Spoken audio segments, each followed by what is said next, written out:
We will begin our street section tutorial by using either Google Earth or Google Maps to measure the street width of our desired site.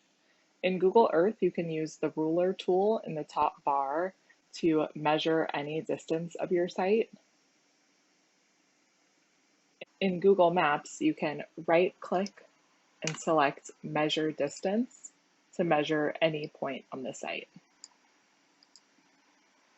And to move this around, you can just drag the end to keep measuring. To clear it, you can click on the measurement tool itself.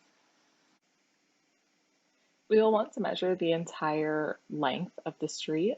So we will zoom in as far as we can, pressing R to, again, sort of return to that aerial view top down directly to measure the width of our street. If there are areas with trees, or if you do have the 3D buildings layer turned on, you can turn that off to clear things up a little bit more. As needed, if this is a consistently similar street throughout, you may choose to use a different part of the street to measure for clarity. Here I'll select the ruler tool,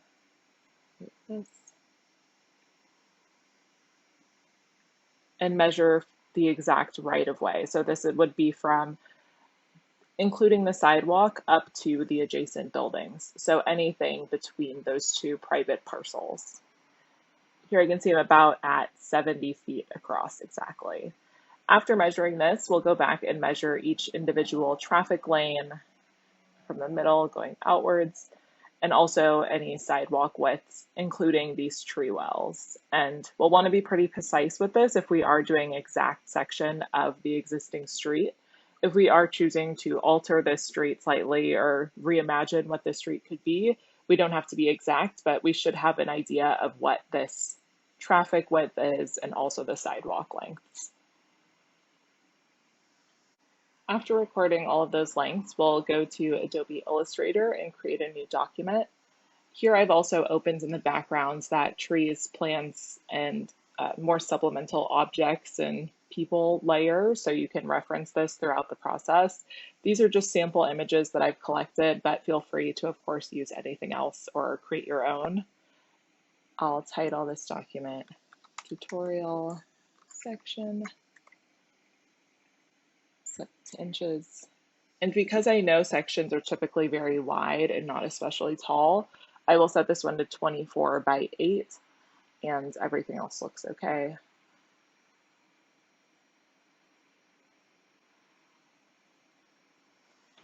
First thing we'll want to do is set up our scale. So I remember that my street is 70 inches across.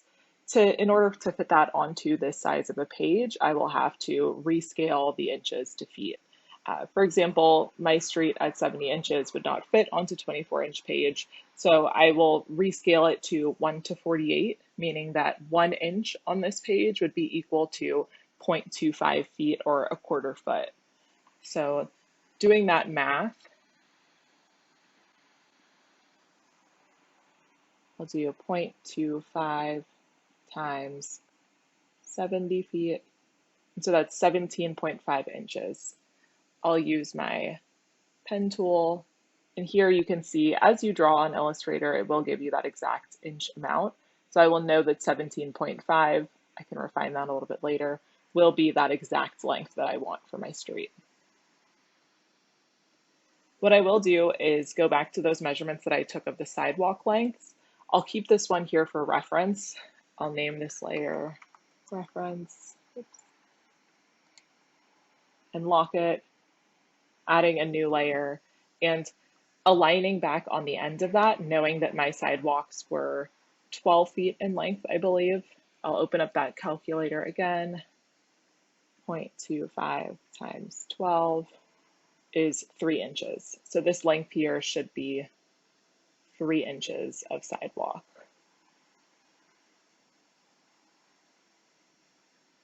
And zooming in, I know that most sidewalk heights generally are 6 inches. It may range depending on your site, but in general, that is the standard height. So I will know that 0.25 is 1 foot. Half of that would be about 1.25. So I'll set it here at 1.2. Spanning over, remember, I'll approximate here. and then up that 1.2 and over again, and hit enter on my keyboard to close that line. Here I'll just make sure that I was at the exact length. I am a little bit short. I'll measure this one out to 3. I'll delete these reference lines later. And I'll just pull these back. Oops. Using this direct selection tool, select on the point and drag it back here. Great. And select enter. Oops. There we go. Okay. Now I know I can delete or hide that reference line and delete this extra line that I used here. Now we do have our right of way of the street, and we do have some room on either side, so we can add in those adjacent structures and any kind of surrounding parking lots, buildings that we'd like to show for more of a entire scene of this street scale. First thing I'll do after this is adding the basic section cut lines, dividing up parts of the street that will show where my parking is, my medians, bike lanes, where exactly the sidewalk begins and ends. So drawing another extension line off of here. And so this is the point where you can start kind of playing around with the street. You don't necessarily have to follow exactly what is existing. If you want to add in more bike lanes that aren't there, if you'd like to add dedicated bus lanes, parklets, bioswales and medians, this is the point where you'd like to calculate what widths those generally are. I've added some tips to the guide sheet to reference on generally how wide traffic lanes and bike lanes should be, but these might vary according to different city code. So I recommend looking these up before entering in any of this information. Okay, so now that I have added those dashed section cut divider lines, these will help to divide up the street and make it a little bit clearer for the viewer. I've left some room on the far left for a parklet. This was an existing parking lane, and on the far right, I've maintained the existing parking lane, which will still be used for vehicles.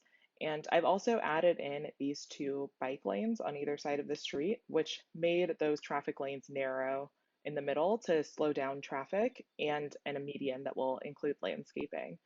I've also maintained the same sidewalk widths on either side of the street. This is the point where you can begin to add in bike buffers, surrounding structures, medians, and really start setting the stage. So then we can bring in all of those supplemental street features and start to bring this section to life. I've used the pen tool to draw in all of my buildings, fill in that small median, and to construct a parklet on the left side. I put the buildings into one layer and the median and parklet into another to make it a little bit easier for organization purposes.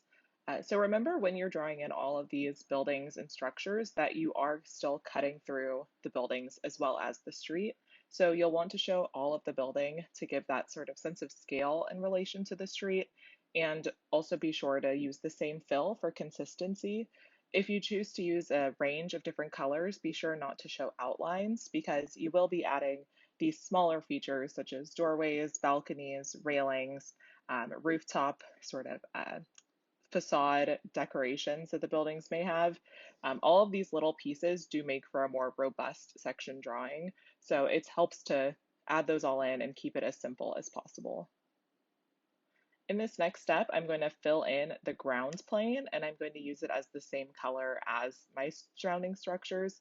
I'll just do that by using the pen tool, and it helps to really bring the entire section drawing together. I've now added in this ground plane and I've outlined the ground with a darker black line just to make the street cut slightly more defined.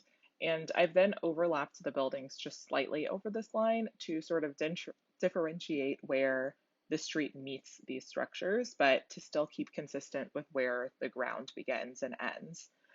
The next step that I'll take is adding in all of the trees and more landscaping. I'll play with the opacity some to sort of place some trees farther into the background and have some more present up front to create a sense of depth within my drawing. To get you started, I've created a document that contains multiple plants, trees, different entourage vehicles, anything that you might want to use in your street section in the beginning. You can use these objects by selecting and copying, Command C that I'll do, or you can right click and copy, Go back to your original section, making sure you're in that new layer that you've created specifically for this feature, and paste here, place it in a spot you'd like to keep it, and then shift and drag to resize, but to maintain that original scale. And to place things further into the background, we can go to properties and change the opacity, just reducing or increasing based on the depth that you'd like to portray. I'll continue doing this by adding to my sidewalk tree wells, adding some grasses to the median, and just continuing to fill in this space. Now that I've added in the landscaping to my section, I'll continue to add in any cars, bikers, and people, and I'll use the same form of playing with the opacity to create that sense of depth, and also really choosing the right objects that fit into my scene. I'm not going to be choosing big semi trucks because this is a smaller, more residential street, and the types of activities that people will be engaging in will be a more residential setting. So maybe it will be more couples or families, people that may not be commuting to work but enjoying a leisurely day on this street. After adding in my cars, bikers, and people, I'll continue by adding in more supplemental objects. So these are pieces that will bring more of an ambiance to your space.